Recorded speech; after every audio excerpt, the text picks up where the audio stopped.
Hello guys, in this video I'm going to show you how to see the trending events in your country in the TicketSwap application, and also show you the nearest location where one of them takes place.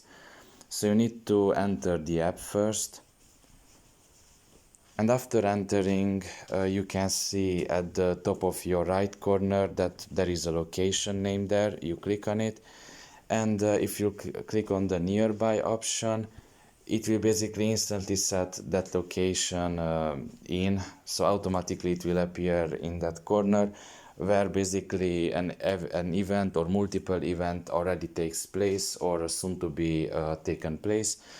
Now sometimes why I show this, because it's not activated like a default option, so you have to do it manually the first time.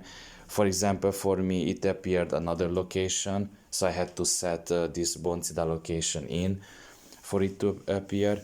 And basically to see trending events in the country, you can just scroll down and it will see you all the events that are trending either in your country or nearby you.